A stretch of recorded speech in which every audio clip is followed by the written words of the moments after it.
aún en cuclillas, del bolsillo interior de la chaqueta sacó el berbiquí y con habilidad maestra, distinguida por la rapidez, hizo 3 orificios en la madera, suficientes para traspasar el marco de la puerta.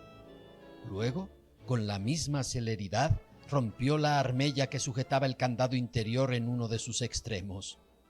No pudo dejar de sonreír cuando sintió entre los dedos doblegar el acero. Abrió la puerta, hizo una seña a Lupe, su asistente, y entró delante de aquel patiecito interior desde el cual todo sería mucho más fácil. Hacía ya algunos meses que Jesús Arriaga vivía en la virreinal y por la noche solitaria ciudad de Santiago de Querétaro, que había trabado amistad con algunos de sus más connotados habitantes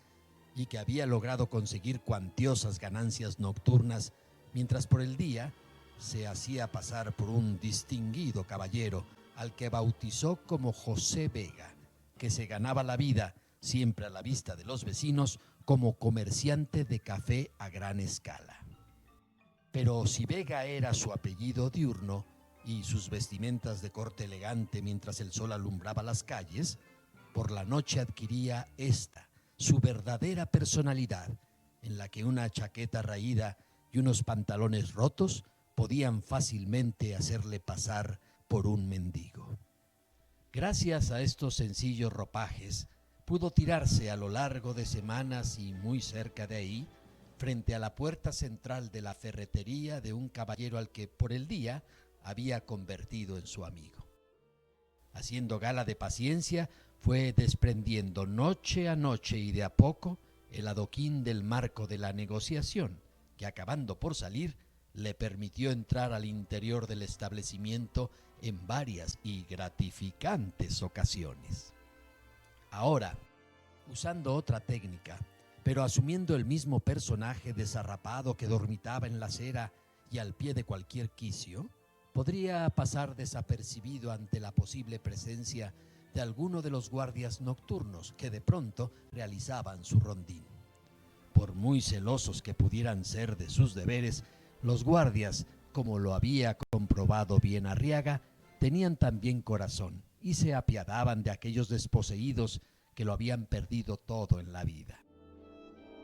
Ya dentro del lugar, ubicado en una de las esquinas más céntricas de la callada ciudad y teniendo como testigo el mismísimo portal de Carmelitas, los recién llegados, apenas alumbrados por un par de velas, se dieron a la tarea de rellenar los costales que con ese propósito llevaban. No se había equivocado el líder de la misión, pues ahí, de la tienda de los hermanos Alday, pudieron sustraer cadenas de oro, alhajas varias, cruces de idéntico y preciado metal, unos 500 pesos en efectivo y varios relojes de la marca más famosa en el mercado en ese moderno siglo XIX, Longines. Apenas una hora más tarde, Arriaga, siempre en compañía de Lupe, saldría a la calle Real y evitando miradas indiscretas pasaría frente al Hotel Hidalgo, su primer aposento en la ciudad. Llegaría hasta la primera de Santa Clara, doblaría otro par de calles y llegaría hasta la casa que dejaba ver el número 7 de la calle Maravillas, donde en el suelo de la cocina ya los esperaba el agujero que previamente habían excavado para guarecer el botín. Ahí, en esa casa de la calle Maravillas, alcanzaba Arriaga a descansar lo que nunca pudo en la otra de sus 2 queretanas residencias, la de la calle de Penitenciaría, justo atrás de San Francisco, donde por las noches numerosos ruidos, quejidos y ronquidos de los traviesos espíritus le causaban un pánico que no le había provocado ni la policía ni los peligros de una cárcel como la de Belén, en la capital del país, de la que había logrado escapar meses atrás, apenas a tiempo para treparse a un vagón del ferrocarril central mexicano que lo había depositado en la estación, a un costado de la Alameda de esta provinciana ciudad que también había complacido sus anhelos. Jesús Arriaga, como otras veces, ahí, tumbado sobre la cama, con los ojos abiertos y clavados en el techo y escuchando el acompasado respirar a su lado de María, su amante y compañera de aventuras, no pudo dejar de recordar aquellos años en Chautempan, cuando se ganaba la vida como carpintero y osó enamorarse de aquella jovencita de Alcurnia, Matilde, sobrina de don Diego de Frisac, quien impidió que la relación continuara, pese a que los jóvenes enamorados habían concebido a una niña a la que pusieron por nombre Lolita. Caro había pagado Jesús, reflexionó tendido en la cama, la temeridad de robarse a su hija, pues todo el peso del poder cayó sobre él, convirtiéndolo en un delincuente incapaz de recuperar su honrada vida anterior. También recordó a aquellos individuos de dudosa reputación que le fueron ayudando no solo a sobrevivir y forjarse una bien ganada fama, sino a repartir entre los más necesitados buena parte de lo que robaban juntos. Con ellos, con la Changa, el Rorro, Juan Palomo y Lebrija, lo mismo que con Lupe ahora, había vivido las más insospechadas aventuras, los hurtos más arriesgados, los disfraces más insospechados y las escapatorias más inverosímiles. Finalmente, los ojos cayeron por su propio peso, mientras pensaba que Santiago de Querétaro era una buena ciudad para robarle a la vida aquello de lo que le había desposeído. A la mañana siguiente,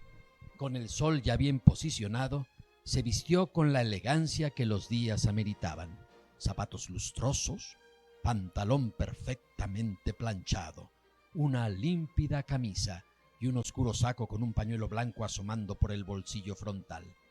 Todo con el toque de una elegante chistera sobre los cabellos aderezados con brillantina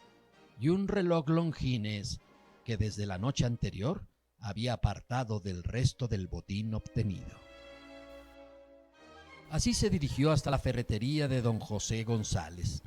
desde donde podía descubrirse el templo de Santa Clara y la casa de préstamos en los bajos de la casona de don Lorenzo de Vicente, donde ya había sustraído pocas noches posteriores a llegar a la mítica ciudad una buena dotación de alhajas, relojes y pistolas. Don José tenía ya por él un aprecio especial.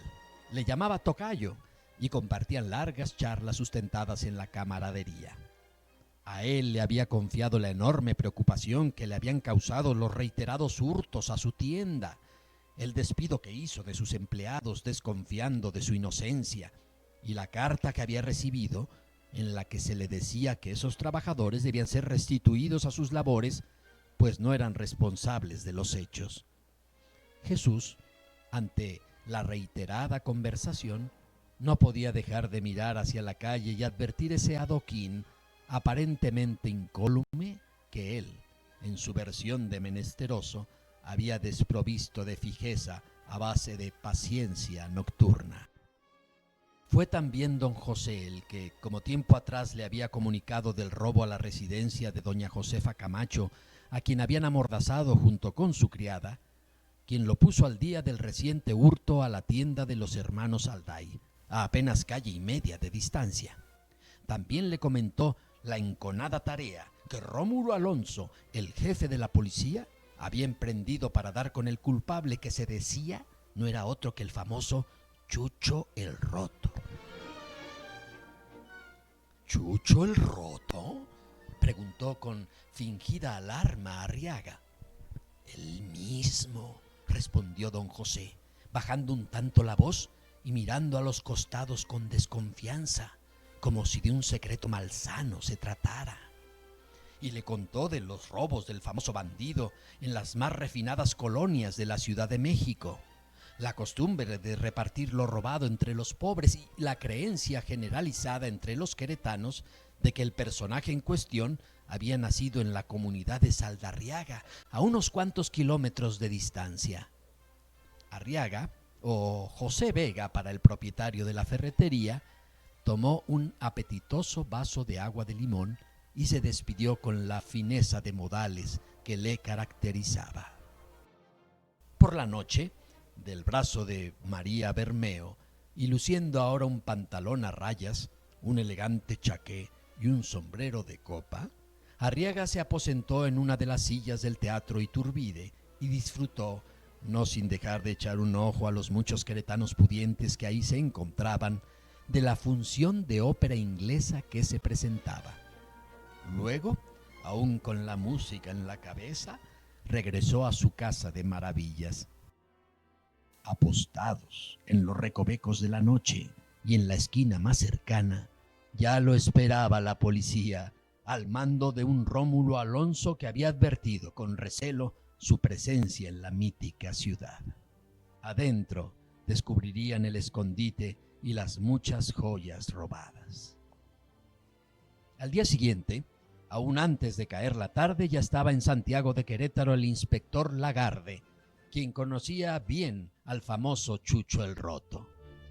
Con lujo de fuerza lo llevó hasta la Ciudad de México y de ahí a Veracruz, donde fue depositado en las insolubles celdas de San Juan de Ulúa y donde nada pudieron hacer los oficios del abogado Rafael de Zayas para liberarlo.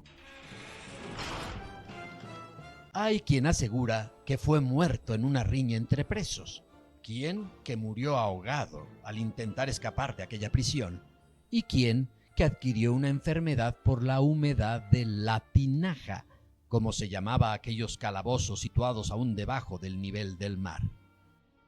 El caso es que Jesús Arriaga murió en aquel reclusorio, y con su muerte dio paso a las muchas conjeturas, historias, anécdotas y aventuras que forjaron la leyenda de Chucho el Roto.